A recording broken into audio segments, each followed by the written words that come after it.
Page number 333లో ఆయన ఇచ్చిన data ఆధారంగా ఈ విషయాలు నేను చెప్తా ఉన్నా. చంద్రబాబు నాయుడు అంతటి చంద్రబాబు నాయుడే ఆయనే ప్రవేశపెట్టిన సోషియో ఎకనామిక్ సర్వే రిపోర్ట్స్ ఆధారంగా చూస్తే ఈ లెక్కలు బయటకు వస్తూ ఉన్నాయి. ఆయన మ్యానుఫ్యాక్చరింగ్ సెక్టర్లో పారిశ్రామిక రంగంలో జరిగిన వృద్ధి రేటును ఒకసారి గమనిస్తే ఆలోచన చేయమని అడుగుతా ఉన్నాను. ఒక్కసారి అందరూ కూడా పారిశ్రామిక రంగం గురించి చంద్రబాబు నాయుడు గారు రకరకాల అబద్ధాలన్నీ కూడా ప్రొపగేట్ చేస్తూ ఉన్న నేపథ్యంలో ఈ ఫిగర్స్ చాలా ఇంపార్టెంట్. దీనికి సంబంధించిన లెక్కలు ఒకసారి చూస్తే 2018 నుంచి 19 నాటికి రాష్ట్ర పారిశ్రామిక రంగంలో అంటే జీవీఏ అంటే ఉత్పత్తి విలువ, మ్యానుఫ్యాక్చరింగ్ ఉత్పత్తి విలువ, జీవీఏ మ్యానుఫ్యాక్చరింగ్ జీవీఏ చూస్తే 2018 నుంచి 19 నాటికి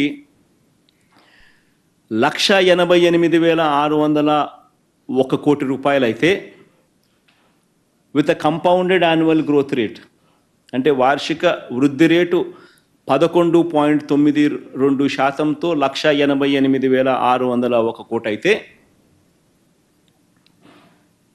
ఈయన 5 సంవత్సరాల పాలనలో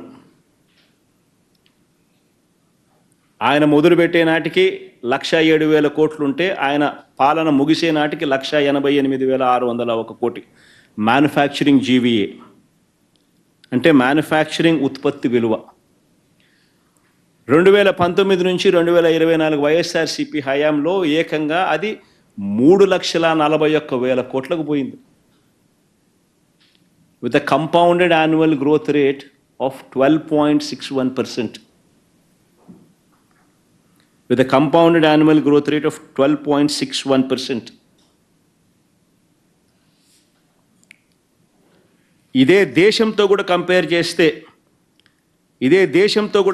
చేస్తే పారిశ్రామిక రంగంలో మ్యానుఫ్యాక్చరింగ్ జీవీ అంటే ఉత్పత్తి విలువ, ఇండస్ట్రీ ఉత్పత్తి విలువ 2018-19లో దేశంలో 11వ స్థానంలో ఆంధ్ర రాష్ట్రం ఉంటే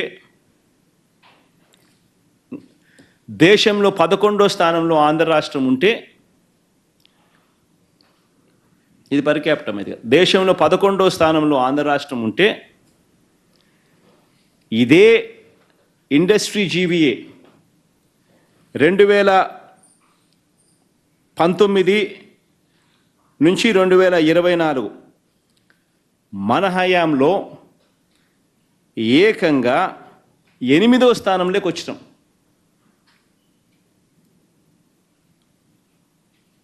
పారిశ్రామిక రంగంలో జీవీఏలో 2018-19 సంవత్సరంలో చంద్రబాబు నాయుడు గారి చివరి సంవత్సరంలో దేశంలో మనం 11వ స్థానంలో ఉంటే 1,88,000 కోట్ల రూపాయల జీవీఏతో 2024